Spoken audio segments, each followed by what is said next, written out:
In May 2007, a group of international walkers set off from Dublin on an 86-day pilgrimage to London, working with local communities to raise public awareness about the suffering and coercion that communities throughout the world face by the nuclear industry. This journey features many photos, talks and actions that bring to life the resistance and empowerment of people who have and are resisting the nuclear industry while creating a community of peaceful change.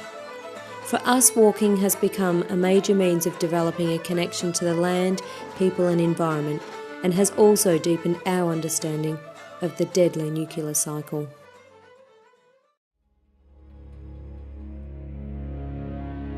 To extract such vast quantities of energy from such an unconventional fuel, the nuclear states have built an industrial complex that spans the globe. This fuel chain begins with uranium mining. In a conventional mine, uranium-bearing rock is dug up from open-cut pits or underground tunnels. It's trucked to uranium mills where it is crushed to a fine powder and chemically treated to separate the traces of uranium. To produce 1 ton of uranium oxide, or yellow cake, around 660 tons of rock is crushed and discarded. To fuel a conventional nuclear power station for 1 year, 200 tons of uranium are needed, leaving behind 130,000 tons of waste. This radioactive waste rock, or tailings, is dumped next to the mine in huge dams. It contains a cocktail of radioactive decay products and needs to be isolated from the environment for tens of thousands of years.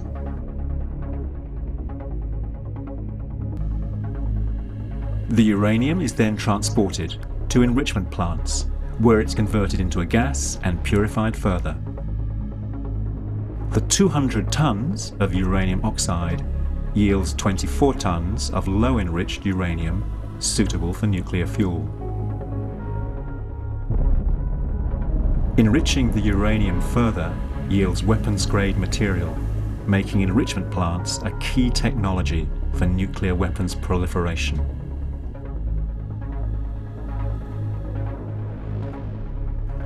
One waste product from the enrichment process is so-called depleted uranium, or DU.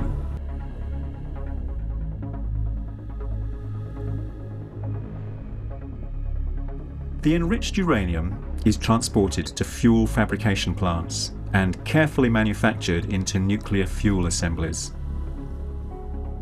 These are loaded into the nuclear power station, where the intense heat of the nuclear reactions in the fuel is used to produce steam, driving conventional turbines to generate electricity. The extreme heat, pressure and radiation fields in a nuclear reactor demand precision engineering and constant vigilance by plant operators. After more than a year in the reactor core, the fuel becomes too contaminated to sustain a chain reaction. The irradiated fuel assemblies are set aside in pools for several years until they are cool enough to be transferred to sealed sheds next door to the reactors.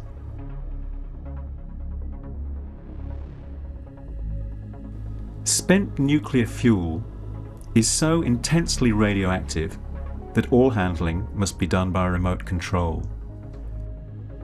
It needs to be isolated from people and the environment for hundreds of thousands of years. As yet, it is not clear whether it will be possible to achieve this. One proposal is to encase the fuel in lead, steel and copper canisters before burying them in stable geological formations deep underground and backfilling the tunnels with remote piloted vehicles. But in time, the waste will escape even this containment. After 60 years, there's still no foreseeable solution to the nuclear waste problem.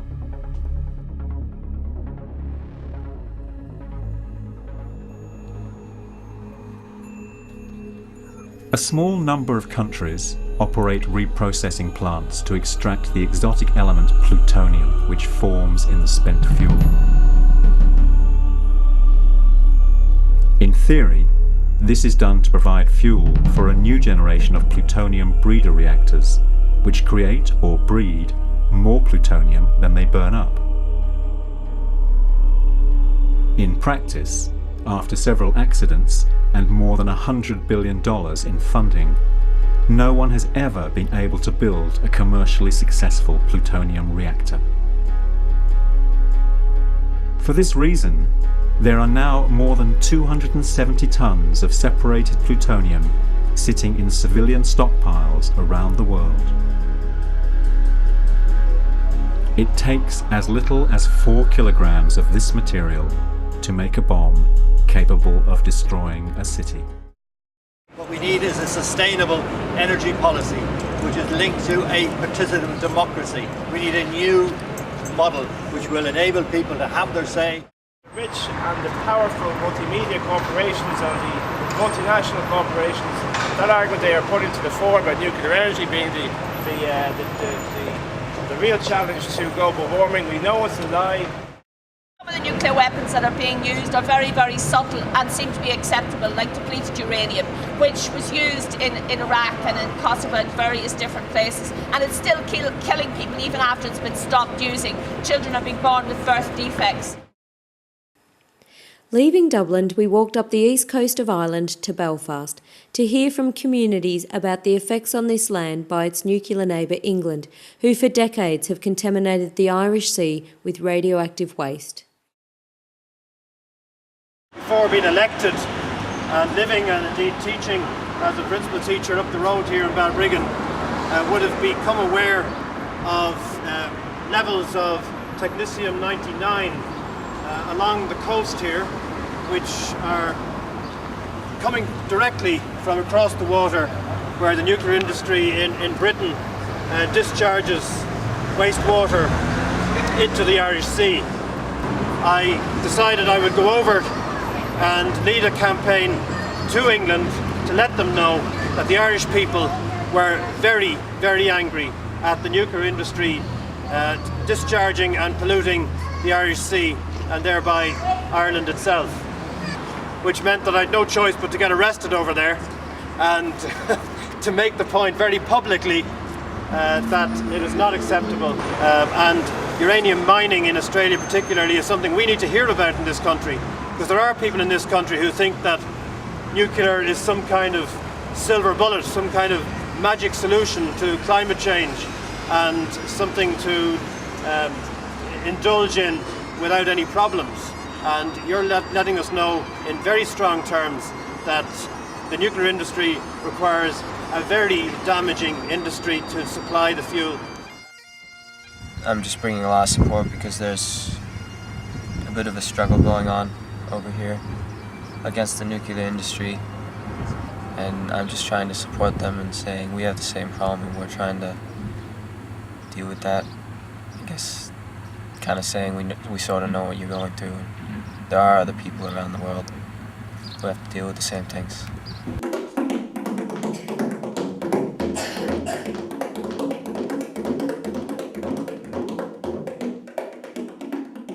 For the future of the children all over the world, what are we going to do with all the waste? It's already polluting everywhere. It's in the Irish Sea apparently. They've dumped some of it there. Where are we going to do? I suspect that Ireland, most people on the end of the world, will actually end up getting a little consignment of waste put out in County Donegal or County Sligo. My own grandson had cancer, and thanks be to God, he's all right, but we're concerned of the effects of the cellophane on the Irish Sea. We're only a wind blower. Should there be an accident across the sea, so that's our concern. The fact that there's nuclear submarines going up and down the Irish Sea, I wasn't aware of. So there's a lot of issues there which we could certainly act upon in terms of the assembly, in terms of the Dáil as well. It would be a wonderful thing if Ireland could pull that off.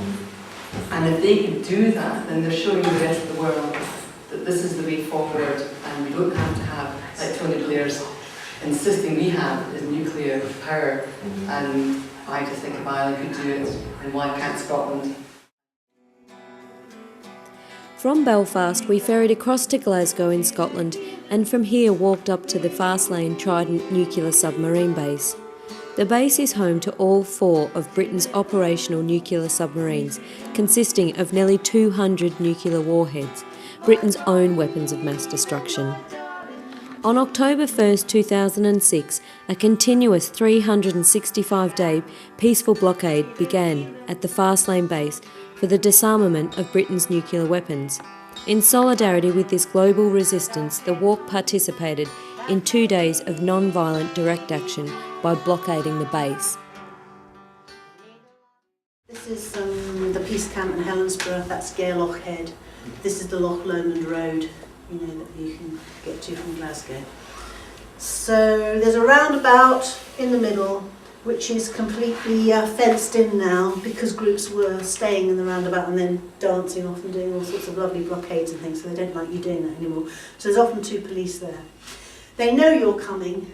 Peace and justice for my brothers, for my sisters. Peace and justice for all mankind. Peace and love, truth and rights.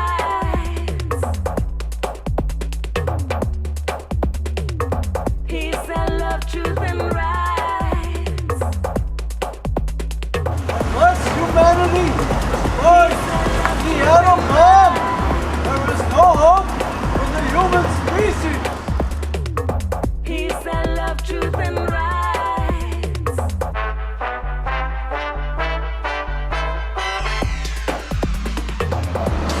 No, I'm not going to. Be careful with that person, she's precious. Follow your training. It takes 4 of you to carry somebody. You don't drag people anymore. You train better than that. The bottom warning. We will not be moved. Leslie, that's how you carry somebody. Just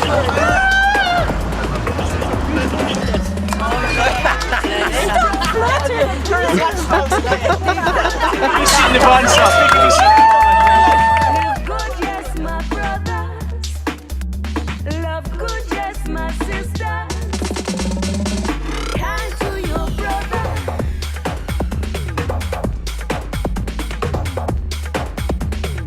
Good to your sister.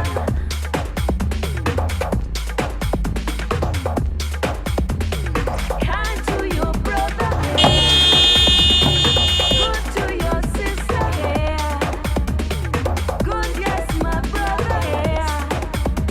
Love good, yes, my Trident today, down by the fireside, down by the fireside, down by the fireside. Obviously I understand why you're here and you're wanting to obstruct the base, etc. from the traffic going to and from Tate. That you've been successful in doing. And I guess they're trying to work out how to remove you. We're going to have a team that's going to cut these cuts away, okay? Is there anything in there that could injure you or the officers that are going to carry out the cutting? Are you prepared to self-release before the cutting starts? Eric, where are you from? US. US, Hi. Like you, I live right next to a weapon plant. All right. Oak Ridge, Oak Ridge. Oak Ridge, Tennessee. Last full-scale nuclear weapon facility in the United States. Right. Is this the first time you've done this? No, it's not.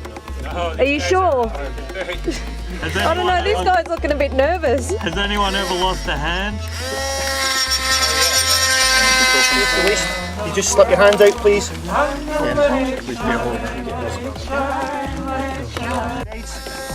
Okay, you happy with that? Looks good. Yeah. Okay.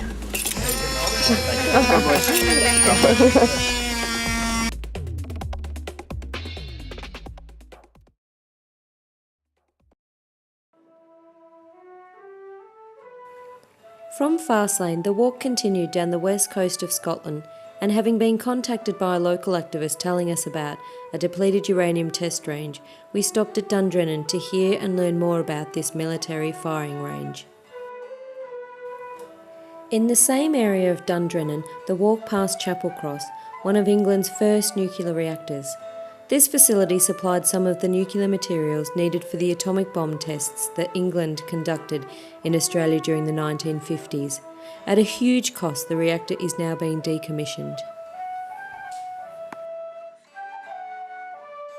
7,000 depleted uranium shells saturating Kilcoobry Range, with the exception of a few ricochets into the Swallow Firth. The range is contaminated beyond redemption. So I spent 13 years in the Royal Navy and I've somehow ended up looking after the range here, but there's about 5,000 acres of mainly farmland here. This range had been requisitioned from the original farmers for military firing range use from the beginning of what we here call the Second World War. The last test firing was just before the first, to get this right, the last Gulf War, 2003 I think. So many families and ladies and widows now, workers on the range, and the people outside the range have died of cancer, various cancers, leukemia. We have the highest leukemia in the whole of Scotland. There's so much radiation gone into the Solway Firth, you must admit, not only from here, Windscale. From Windscale, there was a paint factory over in Workington, and Chapel Cross has been here. So there are many other sources of the radiation, of which obviously this range at one time was one.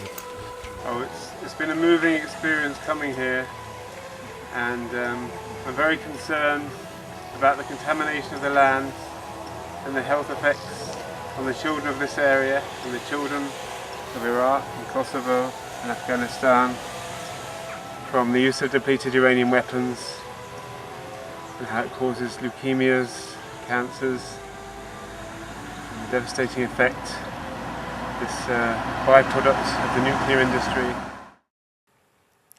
Sellafield Nuclear Reprocessing Facility, situated on the West Cumbrian coast of England, represents one of the most challenging and dangerous nuclear sites in the world. This facility is responsible for reprocessing the majority of the world's spent nuclear fuel, leaving a huge waste management problem. Following a horrific accident in 1957, the name was changed from Windscale to Sellafield. The walk met with local communities to hear more about Sellafield's deadly impact on the people and the environment throughout Europe and the world. It's entirely for the bomb, and the electricity it produces is just for the site, really. Behind me there is the symbol of Sellafield. It's a relic from the old days, and they're trying to take it down because there was a terrible fire here in the 50s. A doctor called Dr. Patricia Sheehan did a study on an excess of Down syndrome among Down syndrome babies among a group of schoolgirls who were together in the local secondary girls' school in 1957. That it really began to dawn on people that what happened that terrible day had in fact caused nuclear pollution right into the DNA level of the town. I did work at Sellafield for 18 years. Now, in 1986 there was a thing called Chernobyl happened. Now that was the Ukraine's Hiroshima, if you will, in a little way. But that night, when the plume passed over Sellafield, every one of our alarms went off. Now that was my wake-up call to what it could be like. Now I'd like to ring a few alarm bells here tonight and tell you that Britain's biggest nuclear bomb, Sellafield itself, is ticking. I can tell you it's ticking because one night when the last night I ever worked there, I was ordered to take part in an illegal operation. Now I refused to do that because my family only lived 3 miles down the road. Because when Chernobyl went off that night, it covered parts of England where the hill farms in Cumbria have still got 9 farms where you cannot use the sheep forever. They're too radioactive. If Sellafield goes up, it's coming this way if the wind's in the right direction. You will suffer just like them sheep are. Don't be slaughtered by ignorance. From Sellafield, the walk climbed up and over the Lake District Mountains and the Yorkshire Dales to join the annual July 4th gathering at the secret American spy base, Menwith Hill. This base is similar to Pine Gap in Australia and many others around the world that play a crucial part in America's new missile defence system. This is sometimes referred to as the Star Wars program. Every year, many people gather at the front gates of Menwith Hill on July 4th, America's Independence Day, to demand their own independence from America. Today is my country's Independence Day, and I'm fasting to bring the focus inward and keep in mind all of the lives lost. It's a difficult base to find out what's going on because it is so secretive and unaccountable. I've ever seen this just an hour ago as I come over the hill, and you think how much money that there is in the American and the British government when it comes to installations such as this, and yet when it comes to helping the most starving, wretched people at their most desperate, then they just can't seem to afford it. Each of those golf balls that you see here, inside of those balls there is a dish, a satellite dish, and the vast majority of those dishes are receiving signals from satellites. Each one will have a different satellite system that it's attached to. And there's all kinds of difficulties with American bases all around the world. Over 60% of the population do not want US bases in their country.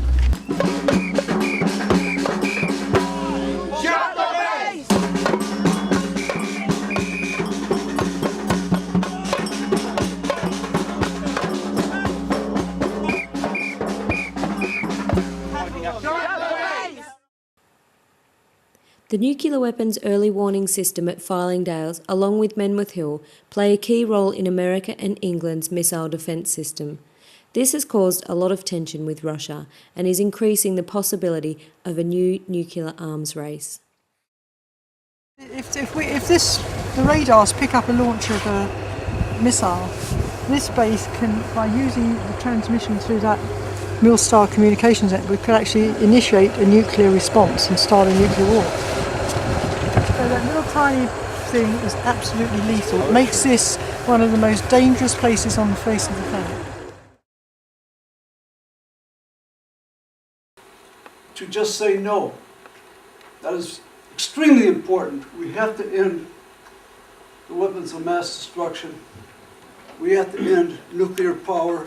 So that's why I'm here, to connect, to bring those of us in the United States who are resisting this, like you are, and people are here.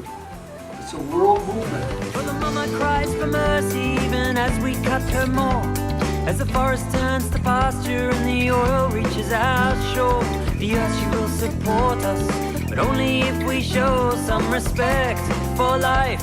For we shall reap what we sow. So look within, find your source, the source beyond all names, and there you'll find all creatures, and you are one and the same. Look within, ask yourself, just what part do you play?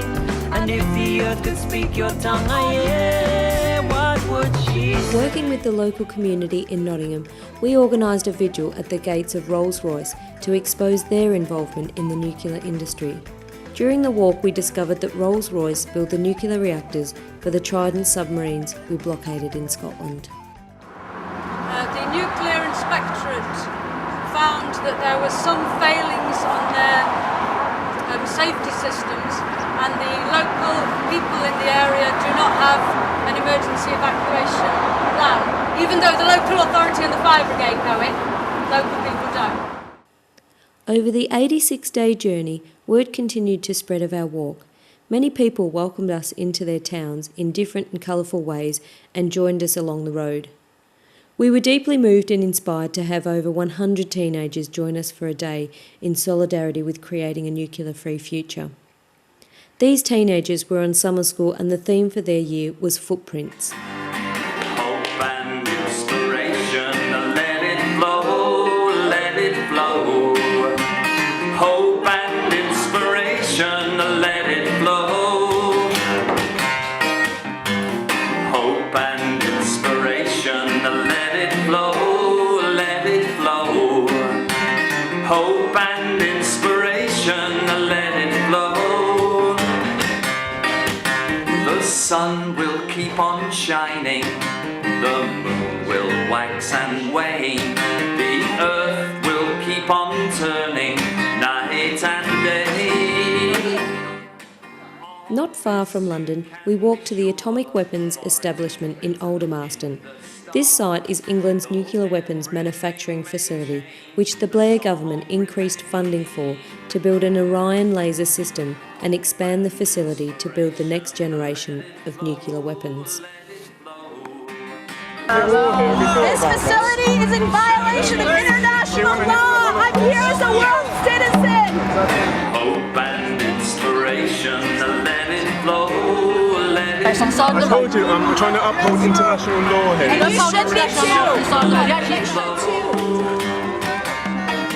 We block this road as world citizens. We stand for a nuclear-free future. This is for your children too.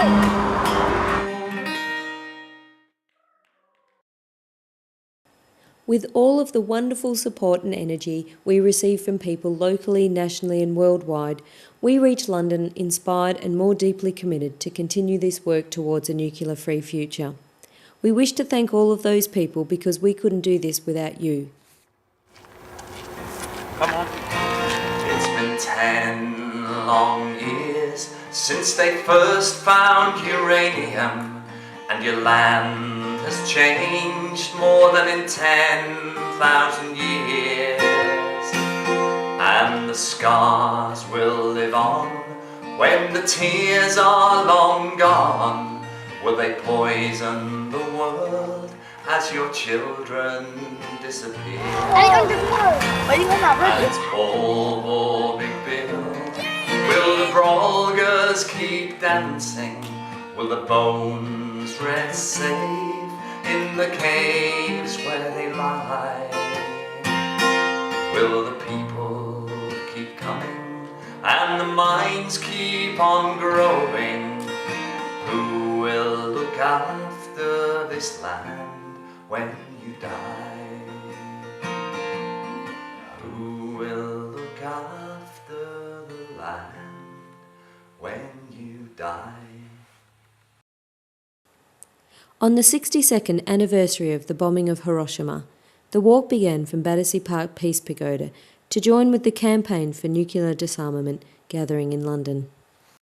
On the way, the walk stopped at the Australian Embassy in solidarity with the struggle in Australia to oppose uranium mining and the proposed nuclear waste dumps that are destroying sacred land and traditional communities.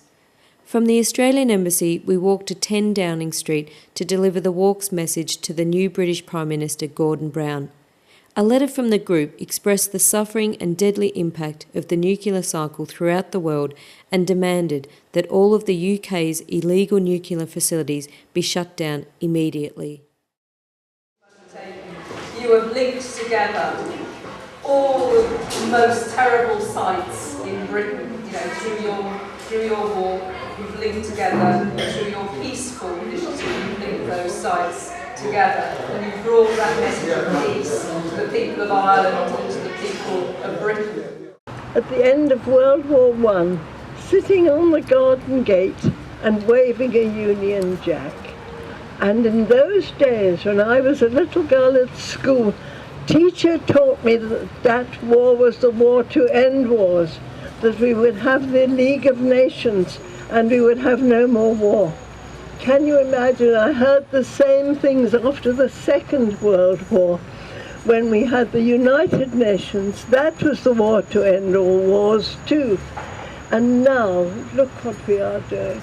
I cannot bear it. I'm ashamed to be a human being, to think that we are making that evil thing, and that we are not listening to global warming. The stories that we should be listening to, we're not ignoring them. We have got to change the world, and it is coming. We mustn't lose hope. If I haven't lost hope in 100 years, you mustn't lose hope, all you young people. You're the one to make a difference. You will see now, you're the one, you who can do this. What's it gonna be? You're the one to put things right. You're the one, a shining light.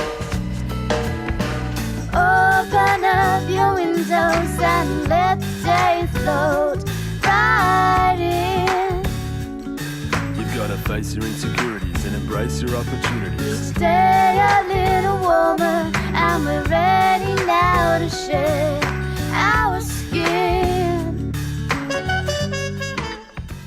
There are regular convoys which travel through this country by road, carrying nuclear materials from the south to the north. Radiation, even if it's a small dose or a big dose, it comes like a wave over us, and so it affects our whole body. I have a good friend that died as a result of her exposure to nuclear radiation at Chernobyl, and I just want to make sure that future generations don't have to live through that. Walks are great platforms for people not only to learn but also to educate, tell other people that, you know, around the world we are struggling as one in one common goal. We are just human. We are all human beings, and we all have to share this planet together. If we can help bring some of those issues to a more public forum, then that makes our day. Open up your windows and let the day flow right in. You've got to face your insecurities and embrace your opportunities. Each day a little warmer,